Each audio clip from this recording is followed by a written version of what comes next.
آج یہ خطبہ جمعہ ماہ شعبان کا دوسرا خطبہ جمعہ المبارک ہے۔ اللہ کے ہاں جو مہینوں کی تعداد ہے وہ ہے 12۔ ان عدۃ الشہور عند اللہ 12 شہرا فی کتاب اللہ۔ یہ وہ 12 مہینے نے جن 12 مہینوں کو اللہ تعالی نے قرآن مجید میں لکھ دیا ہے، جو لکھے گئے ہیں اللہ کے ہاں یوم خلق السماوات والارض، اس وقت لکھے گئے ہیں کہ جب دنوں کا آغاز ابھی نہیں ہوا، جب آسمان اور زمین ابھی بنے نہیں تھے، اس وقت اللہ تعالیٰ نے مہینوں کی تعداد 12 لکھی ہے۔ منہا 4 حرم، اور ان 12 مہینوں میں سے 4 مہینے حرمت والے، بڑی عزت والے، بڑے مقام والے، بڑی عظمت والے۔ منہا 4 حرم ذالک الدین القیم، یہ سیدھا اور مضبوط دین ہے۔ فلا تظلموا فیہن انفسکم، ان مہینوں میں اپنی جانوں پر ظلم نہیں کرنا۔ کسی دوسرے پر ظلم کرنا تو ایسے ہی ہے کہ جیسے اپنی جان پر ظلم کرنا، یا اپنی جان پر ظلم کرنا، یہ دونوں ہی حرام ہیں۔ ویسے تو لڑائی جھگڑا، چوری اور ڈکیتی اور گناہ کے جتنے بھی کام ہیں سارے مہینوں میں حرام ہیں، لیکن ان 12 مہینوں میں سے جو 4 حرمت والے ہیں، وہ 4 مہینے جن کو اللہ نے عظمت دی ہے، حرمت والے بنایا ہے، ان مہینوں میں لڑائی جھگڑا بالکل نہیں کرنا۔ خاص طور پر اللہ تعالیٰ نے ان مہینوں سے لڑائی کرنا، جھگڑا کرنا، چوری اور ڈکیتی اور ایسے جتنے بھی فعال ہیں ان سے منع کر دیا۔ یہ بڑی حرمت والے ہیں۔ ان میں سے سب سے پہلا مہینہ تو محرم الحرام کا ہے، اور دوسرا پھر ماہ رجب ہے، رجب کا مہینہ، اور رجب کے بعد پھر شعبان، پھر رمضان اور پھر شوال۔ ان 3 مہینوں کو چھوڑ کر آخری 2 مہینے ذوالقعدہ اور ذوالحج، یہ مہینے ہیں 4، محرم، رجب، ذوالحج اور ذیقعد، یہ 4 مہینے اللہ تعالیٰ نے ان 4 مہینوں کو حرمت دی ہے۔ یہ وہ مہینے ہیں کہ جن مہینوں کا احترام مشرک بھی کیا کرتے تھے، مکے کے لوگ، عرب کے لوگ، مشرکین اور کافر، وہ بھی ان مہینوں کا احترام کرتے تھے۔ اگرچہ اس کی تفصیل کچھ یوں ہے کہ وہ لوگ اگر لڑائی کر رہے ہوتے، جھگڑا چل رہا ہوتا، جنگ ہو رہی ہوتی، اور اسی درمیان کوئی حرمت والا مہینہ آ جاتا، مثال کے طور پر مہینہ چل رہا ہے جمادی الثانی کا، اور جھگڑا بھی چل رہا ہے، مہینہ بھی چل رہا، مہینہ ختم ہو گیا، آگے رجب کا آغاز ہو گیا۔ جب رجب کا آغاز ہوا نا، رجب کا جب آغاز ہوا تو اب وہ حرمت والا مہینہ، جنگ چھوڑ دے۔ وہ کہتے تھے ایسے کرتے ہیں، یہ جو مہینہ جس کا چاند چڑھ گیا ہے، جو مہینہ رجب کا ہے، ہم اس کو شعبان کا مہینہ سمجھتے ہیں، جب اگلے مہینے کا چاند نکلے گا اس کو ہم رجب سمجھ لیں۔ اس طرح ان لوگوں نے ان مہینوں کی عظمت کو سمجھا، یعنی اپنی مرضی سے مہینوں کی تعداد بنا لی، آگے پیچھے کر لیتے تھے اپنے مفاد کے لیے۔ لیکن جس مہینے کو جو مہینہ سمجھتے تھے، ان میں حرمت والے مہینوں کی عزت کرتے تھے، قدر کرتے تھے۔ یہ جو حرمت والے مہینے ہیں، ان کے علاوہ وہ لوگ اپنے سفر بند کر دیتے، تجارتی سفر بھی بند کر دیتے، کہ ان دنوں میں وہ لوگ چوریاں کرتے اور ڈکیتیاں کرتے، اس لیے وہ سفر روک لیتے۔ تجارتی سفر بھی روک لیتے. اور یہی حرمت والے مہینے، انہی مہینوں میں جب جنگ بند ہو جاتی ہے اور چوریاں ختم ہو جاتی، پھر وہ مال تجارت لے کر نکلتے اور تجارت کے لیے جاتے. یہ وہ لوگ ہیں کہ جو جہالت کی زندگی گزار رہے ہیں، وہ مہینوں کا احترام کرتے ہیں جو حرمت والے ہیں. تو ہم مسلمان جن کے لیے اللہ تعالیٰ نے یہ قرآن مجید نازل کیا ہے، ہمارے لیے لازم ہے کہ ان مہینوں کی قدر کی جائے. رجب کا مہینہ چونکہ عظمت والا ہے، مقام والا ہے، اور اس کے بعد لڑائی رک گئی. جب رجب ختم ہوا تو شعبان چڑھ گیا، تو وہ جو جنگیں رکی تھیں وہ دوبارہ شروع ہو جاتی. جب جنگیں شروع ہوتی تو جماعتیں بن جاتی، گروہ بن جاتے. تو پھر اس لیے اس مہینے کو شعبان کہا گیا.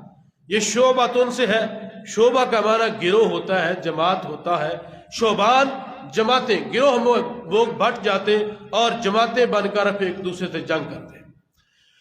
شعبان کا یہ مہینہ، اس کی عظمت اور اس کا مقام وہ اپنی جگہ ہے، لیکن میں نے ذکر کیا ہے کہ حرمت والے مہینے وہ 4 ہیں، اور ان 4 مہینوں میں یہ شعبان کا مہینہ شامل نہیں ہے. وہ 4 مہینے، ان کے علاوہ یہ شعبان کا مہینہ، اس کو بڑی عظمت ملی ہے.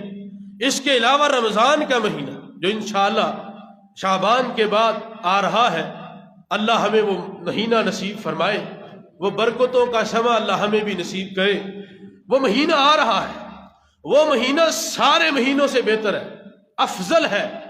وہ محرم سے بھی بہتر ہے، وہ رجب سے بھی بہتر ہے، وہ ذوالحج اور ذیقعد سے بھی بہتر ہے، لیکن وہ ان حرمت والے مہینوں میں شامل نہیں ہے. ہم اس کو بھی شامل نہیں کرتے، لیکن مقام کے لحاظ سے، عزت کے لحاظ سے وہ سارے مہینوں کا سردار ہے.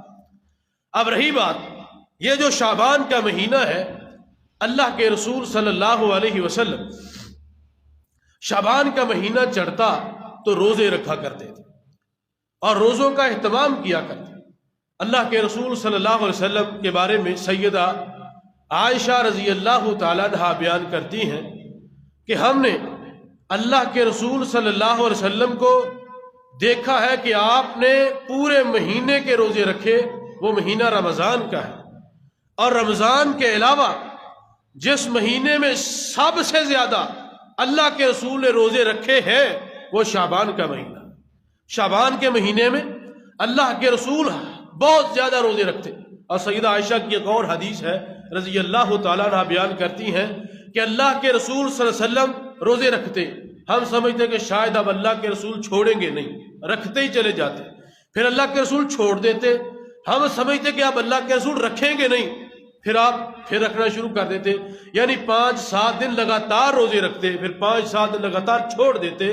تو سب سے زیادہ جو روزے رکھے جاتے وہ اسی مہینے شعبان میں رکھے جاتے. ویسے نبی کریم صلی اللہ علیہ وسلم کی جو عام روٹین ہے، اگر اس کے لحاظ سے دیکھیں تو رسول اللہ صلی اللہ علیہ وسلم ہر جمعرات اور ہر سوموار کا روزہ رکھتے تھے. اس لحاظ سے ایک مہینے میں 4 جمعرات آ گئیں اور 4 پیر کے دن آ گئے. ایک مہینے میں 8 روزے یہ ہو گئے، اور پھر ایام بیض 13، 14 اور 15 تاریخ کا روزہ اللہ کے رسول صلی اللہ علیہ وسلم ہر مہینے رکھتے تھے. اس کا مطلب یہ ہوا 8 اور 3 11 روزے ہر مہینے میں رکھتے تھے. اللہ کے رسول صلی اللہ علیہ وسلم ہر مہینے میں 11 روزے رکھا کرتے تھے. لیکن یہ جو مہینہ ہے شعبان کا، اس میں سب سے زیادہ رکھتے، یعنی پورا مہینے بھی روزے رکھا کرتے تھے اللہ کے رسول صلی اللہ علیہ وسلم. یہ وہ مہینہ ہے جو عظمت والا ہے. ایک تیسری روایت ہے، ایک صحابی ہے، انہوں نے پوچھا اللہ کے رسول صلی اللہ علیہ وسلم سے کہ اللہ کے رسول، آپ سب سے زیادہ شعبان کے مہینے میں روزے رکھتے ہیں، رمضان کے بعد سب سے زیادہ روزے شعبان کے مہینے میں رکھتے ہیں، اس کی وجہ کیا ہے؟ تو نبی کریم صلی اللہ علیہ وسلم نے ارشاد فرمایا اس کی وجہ یہ ہے کہ رمضان کے مہینے میں اللہ کے ہاں بندوں کے اعمال اٹھائے جاتے ہیں. نامہ اعمال اللہ کے ہاں پیش ہوتا ہے. میں یہ چاہتا ہوں کہ جب میرا نامہ اعمال اللہ کے حضور پیش ہو اس وقت میں حالت روزہ میں ہوں. میرا دل چاہتا ہے کہ میں روزے سے ہوں، جب میرا نامہ اعمال اللہ کے دربار میں ہو، اللہ کے دربار میں نامہ اعمال پیش ہو اور فرشتہ کہے یا اللہ تیرے اس بندے کا جس کا یہ نامہ اعمال ہے نا، اس نے ابھی روزہ رکھا ہوا، اللہ اس روزے کی برکت سے میرے گناہوں کو معاف کریں گے، اس روزے کی برکت سے نامہ اعمال میں برکت ہوگی۔ یہ اللہ کے رسول صلی اللہ علیہ وسلم کا طریقہ ہے اس رمضان المبارک شعبان المعظم کے مہینے میں۔ یہ جو مہینہ شعبان کا ہے یقیناً اس کی عظمت اپنی ہے جو میں آپ کے سامنے بیان کر چکا ہوں کہ اللہ کے رسول رمضان کے بعد سب سے زیادہ روزے شعبان میں رکھتے تھے۔ اللہ کے رسول صلی اللہ علیہ وسلم یہ نفلی روزے ہیں، یہ روزے نفلی ہیں، اور ان کا طریقہ کار یہ ہے، سیدہ عائشہ بیان کرتی ہیں کہ اللہ کے رسول صبح اٹھتے اور آپ فرماتے کچھ کھانے کو ہے، تو ہم کہتے کہ کچھ کھانے کو نہیں، تو آپ کہتے ہیں آج ہم روزہ رکھ لیتے ہیں، ہم روزہ رکھ لیتے ہیں، پھر اللہ کے رسول روزہ رکھتے ہیں۔ کبھی کبھی ایسا ہوتا کہ گھر میں کھانے کو کچھ نہ ہوتا، کئی دن گزر جاتے، ایک دن ایسا آتا اللہ کے رسول اٹھتے نماز فجر کے بعد گھر میں آتے اور آ کے پوچھتے کہ کھانے کو ہے، تو کچھ نہ ہوتا تو اللہ کے رسول فرماتے آج ہم نے روزہ رکھ لیا۔ پھر دوپہر کے وقت کوئی چیز کھانے کی آ جاتی تو ہم اللہ کے رسول صلی اللہ علیہ وسلم سے کہتے کہ کھانے کی چیز آ گئی ہے، تو اللہ کے رسول روزہ چھوڑ دیتے اور اس کو تناول فرما دیتے۔ یہ نفلی روزے ہیں، اس کو جب چاہے بندہ چھوڑ بھی سکتا ہے، اور اگر کچھ کھانے کو نہیں ہے، پہلے نیت نہیں ہے، فجر کے بعد اگر کچھ نہیں کھایا فجر کے بعد تک، اور اس کے بعد بھی اگر بندہ نیت کر لے تو روزہ ہو جاتا ہے۔ یہ اللہ کے رسول صلی اللہ علیہ وسلم یہ فرض نفلی روزہ ہے۔ اللہ کے رسول صلی اللہ علیہ وسلم سب سے زیادہ روزے شعبان کے مہینے میں رکھتے تھے۔ یہ عظمت، یہ عزت، یہ اپنی جگہ ہے، لیکن اس مہینے میں کچھ خرافات آ گئی، کچھ رسومات آ گئی، کچھ بدعات آ گئی، جس کی وجہ سے اس کی مہینے کی عظمت کو کچھ خاص سمجھا جانے لگا، لیکن وہ ہے نہیں، اپنی طرف سے گھڑی ہوئی بات ہے۔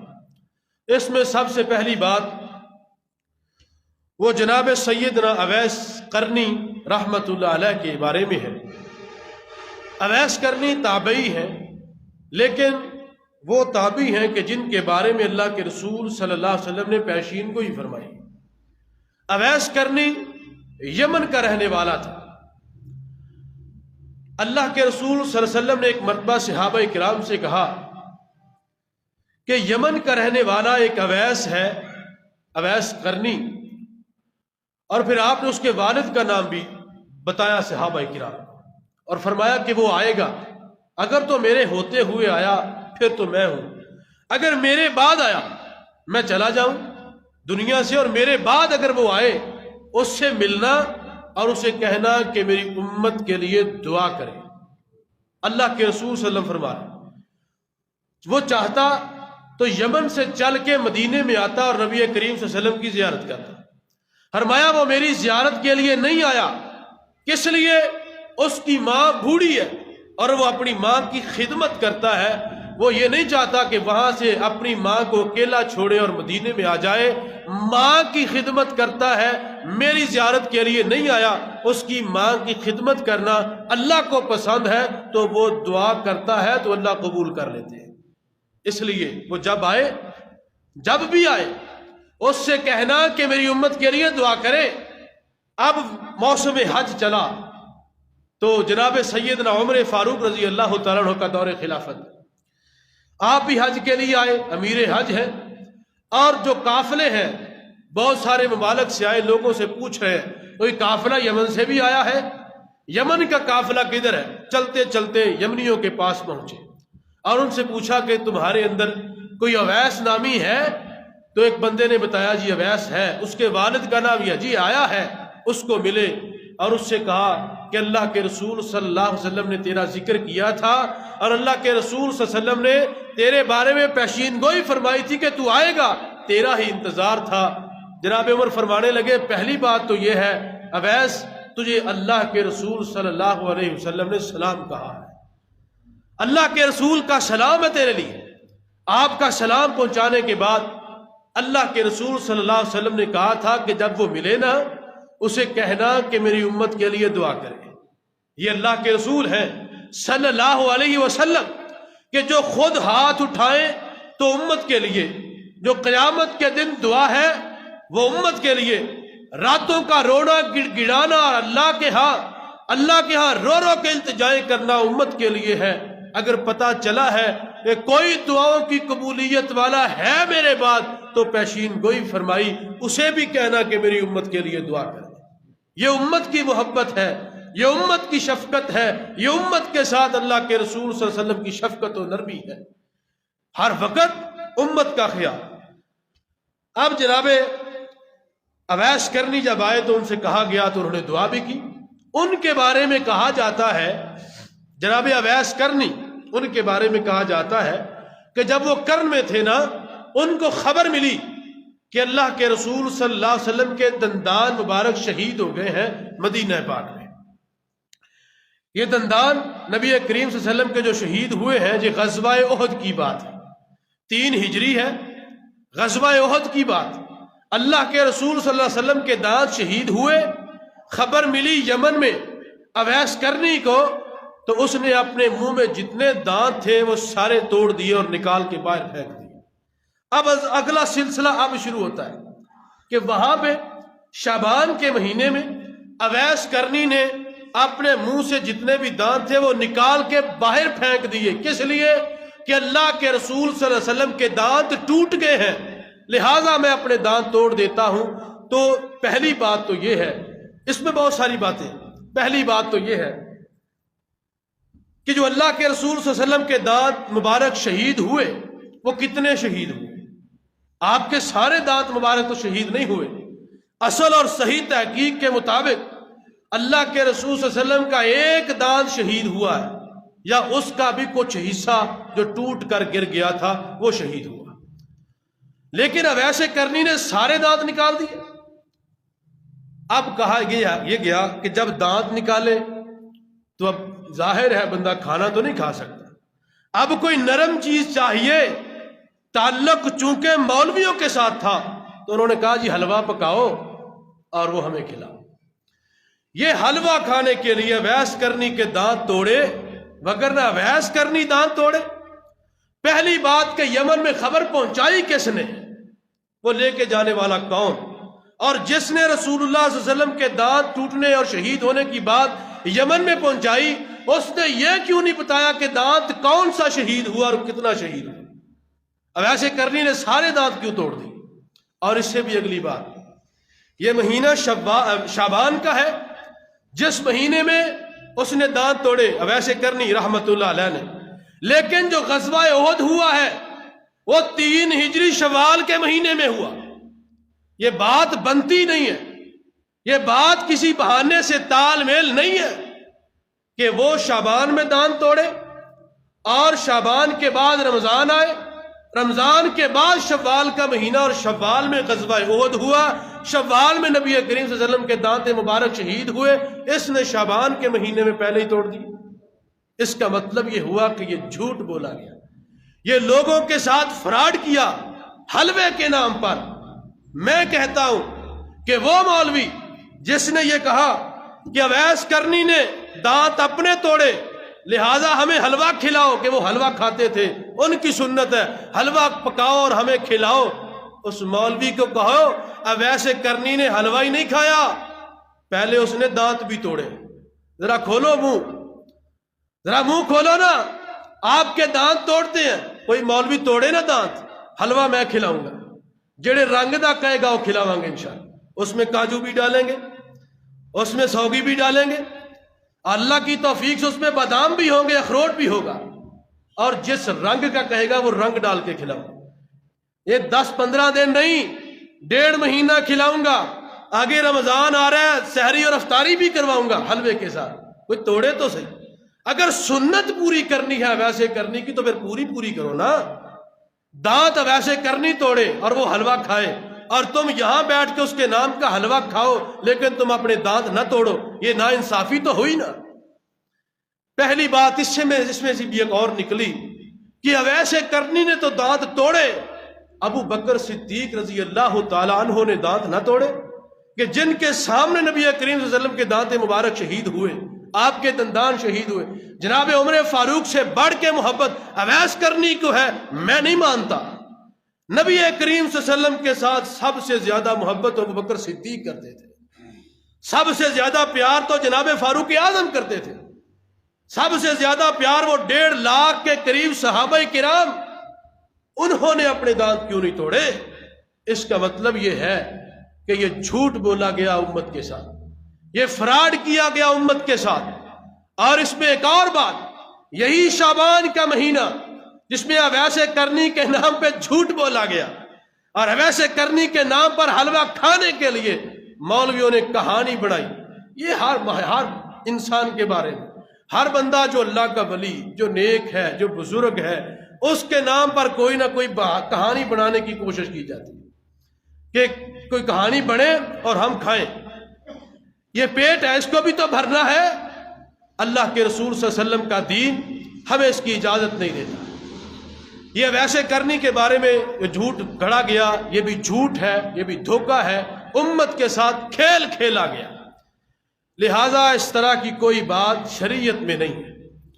اور اس میں دوسری بات، یہی شعبان کے مہینے میں جو کی جاتی ہے وہ آتش بازی، اور اس میں شب برات کے نام پر قبرستان میں جاؤ جی، اور قبرستان میں جا کے وہاں پہ بیٹھو، ذکر اذکار کرو اور قبروں کو سیدھا کرو، اور وہاں پہ رہو کہ تمہیں موت یاد رہے۔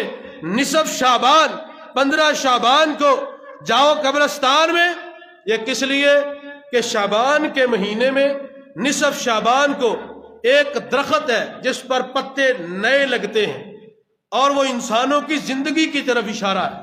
جو نئے پتے لگتے ہیں جتنے، اتنے بچے اس سال پیدا ہوں گے، اور جتنے پتے جھڑ جائیں گے اتنے بندے فوت ہو جائیں گے۔ ایسی کوئی بات شریعت میں بھی تو ہو نا، کہانیاں تو بنائیں، لیکن کوئی حدیث، کوئی قرآن کی آیت، کوئی اللہ کے ولی کا قول، کسی طرف سے کوئی تو آئے کہ ہم یقین کرنے والے بنے۔ یہ اللہ کے رسول صلی اللہ علیہ وسلم کے بارے میں جھوٹ بولا گیا کہ بجٹ پیش کیا جاتا ہے، بجٹ پیش کیا جاتا ہے، اس میں بجٹ پیش کیا جاتا ہے کہ سال کتنا کھانا آئے گا، کتنے لوگ کھائیں گے، کتنے جیئیں گے، کتنے کھائیں گے، کتنے مریں گے، یہ ساری چیزیں اس مہینے کے اندر۔ اور پھر دلیل کے طور پر سورہ دخان 25 نمبر سپارہ ہے، اس کی ایک آیت پڑھی، حامیم والکتاب المبین انا انزلناہ فی لیلۃ مبارکہ، یہ لیلہ مبارکہ، مبارک رات جس میں ہم نے قرآن مجید کو نازل کیا، انا کنا منذرین فیہا یفرق کل امر حکیم، اس رات کے اندر سارے امور کا فیصلہ کیا جاتا ہے۔ یہ رات کون سی ہے؟ قرآن نے تو نہیں بتایا کہ کون سی، اب اس میں سے حدیث نے نہیں بتایا کہ کس نے کی ہے۔ یہ رات کون سی ہے؟ شعبان کی ہے یا کوئی اور ہے؟ یہ کون سی رات؟ قرآن نے کہا کہ لیلہ مبارکہ، مبارک رات، اس کی نشانی کیا ہے کہ اس میں قرآن مجید نازل ہوا۔ اب قرآن کس میں نازل ہوا؟ یہ قرآن کی تفسیر کا سب سے پہلا، قرآن خود اپنی تفسیر کرتا ہے۔ تفسیر کرے نا تو اس تفسیر کے 3 پہلو ہیں۔ سب سے پہلے نمبر پر قرآن کی خود قرآن تفسیر کرتا ہے، اور دوسرے نمبر پر قرآن کی تفسیر حدیث مبارکہ سے کی جاتی، اور تیسرے نمبر پر اولیاء کرام اور محدثین کرام کے اقوال ہیں، وہ بعد کی بات۔ لیکن سب سے پہلے یہ قرآن اپنی آپ تفسیر کرتا ہے۔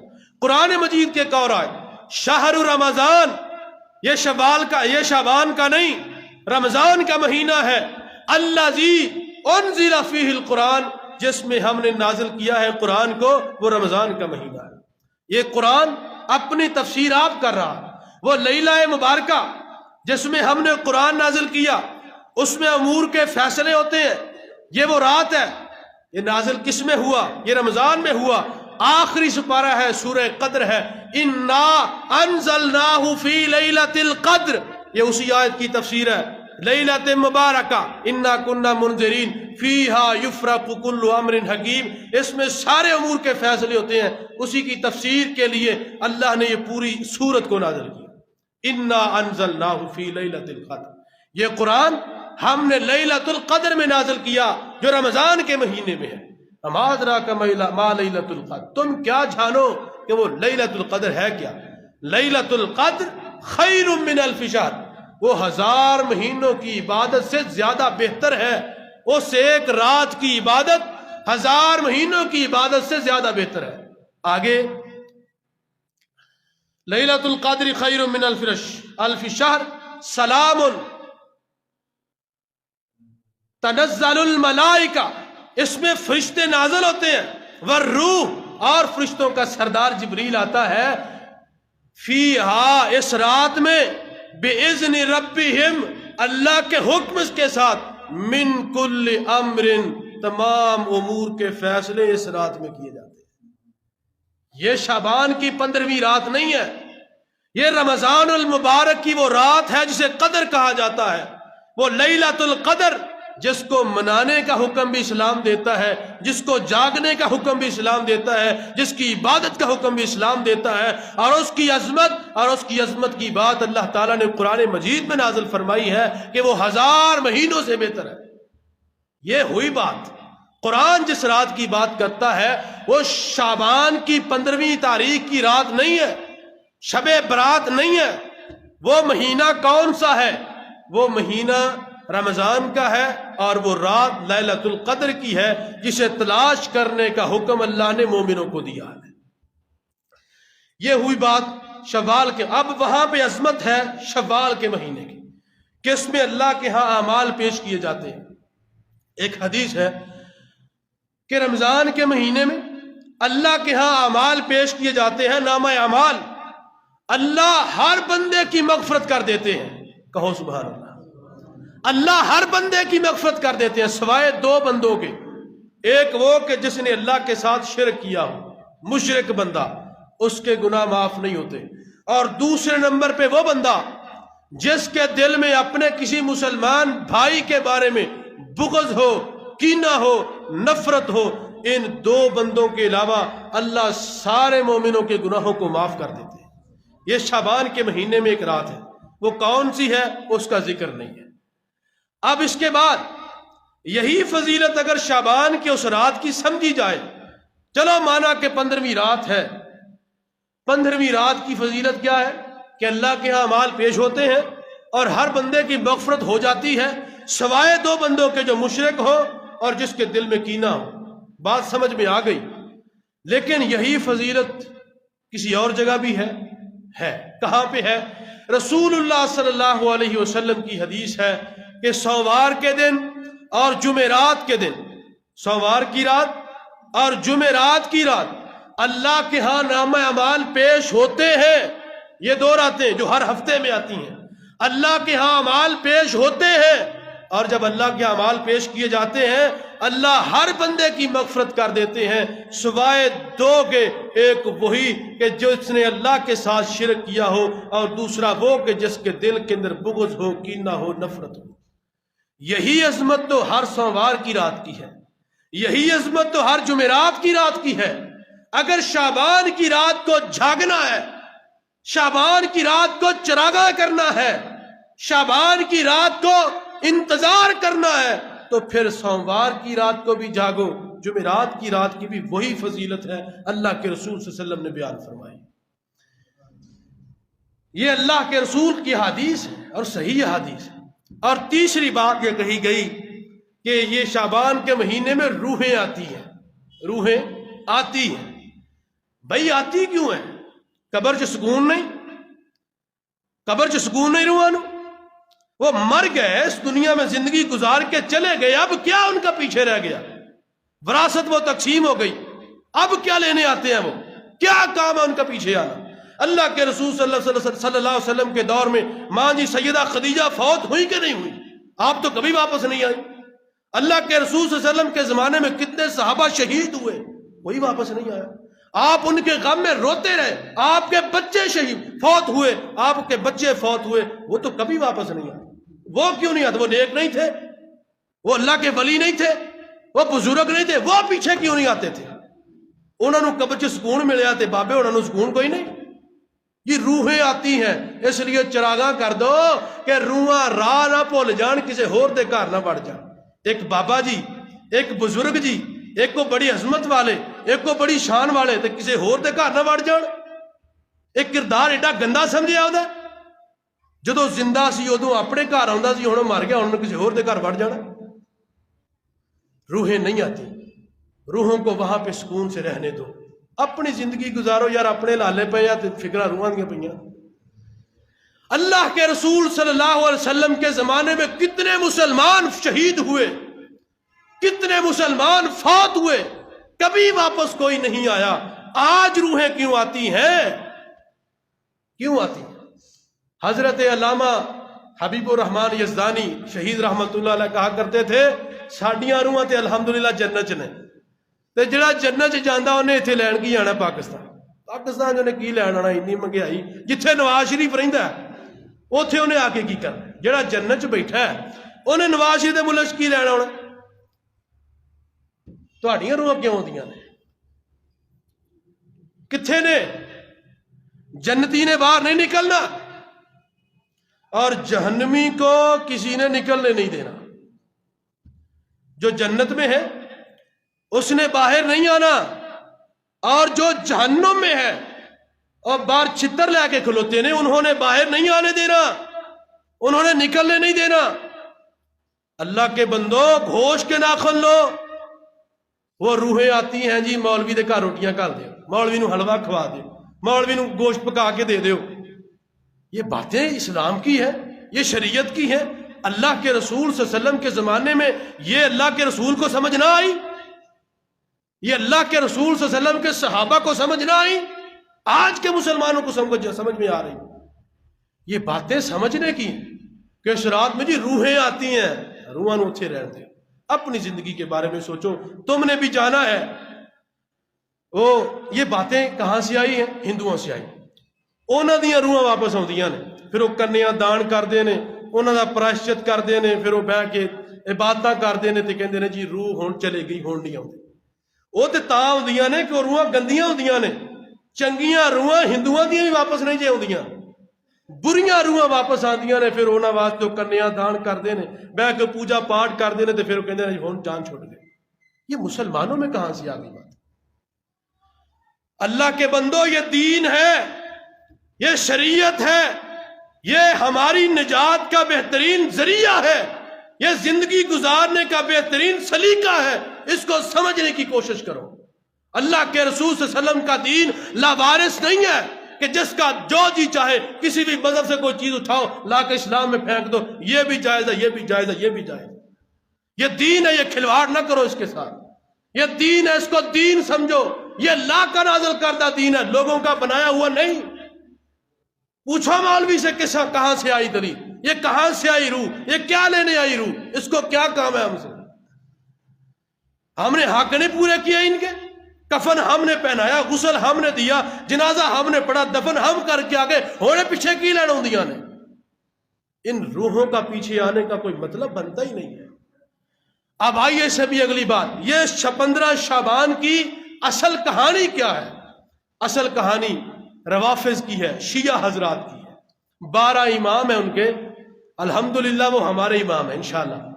وہ امام ہمارے ہیں، جناب علی رضی اللہ تعالیٰ عنہ، جناب حسن رضی اللہ تعالیٰ عنہ، جناب حسین رضی اللہ تعالیٰ عنہ، جناب زین العابدین اور جناب جواد تقی اور نقی، اور ان کے بعد وہ 11 امام، آخر میں 11ویں امام حسن عسکری رحمت اللہ علیہ۔ یہ 11 امام جو ان کو شیعہ اپنے امام کہتے ہیں، شیعہ نے یہ بات کہی کہ ہمارے 12 امام ہوں گے، اور 11 ہوئے، اور اللہ کی کرنی، اللہ کی کرنی۔ 11ویں امام کے ہاں اولاد ہی نہیں ہوئی، 12واں امام جمعہ ہی کوئی نہیں۔ اب انہوں نے کہا کہ نہیں، وہ پیدا ہوا، رات کو پیدا ہوا، کہانی کڑی نا، رات کو پیدا ہوا اور وہ آسمانوں پہ چلا گیا۔ 40 دن یا 40 سال کے بعد وہ اترا اور وہ غار کے اندر چلا گیا۔ ہن غار دے باہر بندوقاں لے کے کھلوتے ہیں، وہ غار میں ہے۔ بھائی اب بھائی جان اب موبائل بند کر، جمعہ ہے یار، جمعہ ہے۔ اللہ کے بندو یہ جمعہ ہے، اس کی عظمت کو سمجھو۔ آدھا جمعہ پڑھا دیا، پھر بندے آ رہے ہیں، یہ جمعہ ہے۔ باہر بندے بیٹھے نے، انہوں نے اندر نہیں آنا، جدو نماز کھڑی ہونی ادو انہوں نے اندر آ جانا۔ ہفتے بعد تسی آندے ہو تے پھر بھی زیارت نہیں کرانے، اے مقتدی تسی میرے ہو تے مینوں تسی اپنا منہ نہیں بکھاؤ۔ ادو میں منہ اگے نو کر لینا تو ادو تسی آ جانا اندر۔ اللہ کے بندوں سامنے آ کے بیٹھو، آپ میرے مقتدی ہیں، میں آپ کا ساتھی ہوں، آپ میرے ساتھی ہیں۔ جمعے کے دن کی عظمت کے بارے میں آپ کو بتا دوں، اللہ کے رسول صلی اللہ علیہ وسلم نے کہا کہ جمعے کے دن جو بندہ غسل کرے اور اچھا لباس پہنے، دھلا ہوا اور خوشبو لگائے، گھر سے مسجد کے لیے چلے اور آ کے مسجد میں بیٹھے، کوئی شرارت نہ کرے، نہ فون سنے، نہ باتیں کرے، آ کے بیٹھے، امام کے پاس آ کے بیٹھے، حدیث کے لفظ امام کے پاس آ کے بیٹھے، یہ کام کرنے والے ہیں، غسل کریں، اچھا لباس پہنے اور مسجد میں پیدل چل کے آئیں، امام کے پاس بیٹھیں، کوئی حرکت نہیں کرنی، کوئی بات نہیں کرنی، پتہ کتنا اجر ملنا ہے؟ جامع ترمذی کی صحیح روایت ہے، اللہ کے نبی نے فرمایا ایک قدم کے بدلے، جتنے وہ قدم چل کے آئے نا، ایک قدم کے بدلے 1 سال کے روزوں کا ثواب اور 1 سال کی راتوں کو جا کے نماز پڑھنے کا ثواب دیتا ہے۔ اتنا اجر اس جمعے کا ہے، اس کی عظمت کو سمجھو یار۔ اللہ کے رسول بات کر رہے تھے وافظ کی بات، وہ کہہ رہے تھے وہ امام آسمانوں پہ چلے گئے، پھر 40 سال کے بعد آئے غار میں چلے گئے، اب وہ آئیں گے، امام حسن جناب حسن رضی اللہ تعالیٰ عنہ کی اولاد میں سے ہوگا، امام مہدی ہوگا، وہ ہمارا 12واں امام ہوگا، یہ شیعہ حضرات کہتے ہیں۔ اور وہ انہوں نے کہا ہے کہ وہ پیدا کس رات کو ہوا؟ 15 شعبان کی جو رات ہے نا، شب برات، اس رات کو پیدا۔ جو پیدا ہی نہیں ہوا اس کے بارے میں کہا ہے کہ وہ پیدا ہوا اور آسمانوں پہ چلا گیا، پھر آ گیا، یہ اس کی بات کر رہے ہیں۔ اور اس دن روافظ کی محفلیں ہوتی ہیں، شیعہ حضرات کی محفلیں چلتی ہیں، اور وہ عید کا دن سمجھ کے مناتے ہیں کہ یہ وہ دن ہے کہ جس دن ہمارا سلسلہ امامت مکمل ہوتا ہے، ہمارا 12واں امام پیدا ہوا۔ یہ دن تو شیعہ حضرات کا ہے، اہل سنت اہل حدیث مسلمانوں کا نہیں ہے۔ یہ ہماری رات نہیں ہے، ہمارا دن اور ہماری رات وہ رمضان کی آخری رات ہے کہ جس کو شب قدر کہا جاتا ہے، آخری 10 دنوں میں سے، 10 راتوں میں سے ایک رات ہوگی، وہ جو طاق راتیں ہیں 5، ان میں سے وہ ہے لیلۃ القدر، اسی میں قرآن آیا، اسی میں فیصلے ہوتے ہیں، اسی میں فرشتے آتے ہیں، یہ سارے اجر و ثواب اسی رات کے ہیں۔ یہ شعبان کا مہینہ کسی بھی لحاظ سے کوئی عظمت، کوئی خیال نہیں ہے، بس اتنی سی بات ہے کہ سب سے زیادہ روزے اللہ کے رسول شعبان کے مہینے میں رکھے ہیں رمضان کے بعد۔ وہ بھی کوئی رکھتا ہے؟ کرنے کی کام تو یہ ہے کہ رمضان کے بعد سب سے زیادہ مہینے اللہ کے رسول نے شعبان میں رکھے تھے، وہ رکھو، شب برات نہ مناؤ، اس کا اسلام کے ساتھ تعلق نہیں ہے۔ یہ ہے حدیث رسول کہ سب سے زیادہ روزے اللہ کے رسول شعبان کے مہینے میں رکھتے، روزے رکھو، وہ رمضان میں کوئی نہیں رکھتا۔ اللہ ہمیں سمجھ کے عمل کرنے کی توفیق دے اور مہینوں اور دنوں کی سمجھ عطا فرمائے، اسلامی شاعر کی عزت کرنے کی توفیق دے، مہینوں اور دنوں کا تعارف سمجھنے کی توفیق دے، اسلام اور دین کو سمجھ کر اپنے عقائد کی اصلاح کرنے کی توفیق بخشے۔ آمین وآخر دعوانا الحمدللہ۔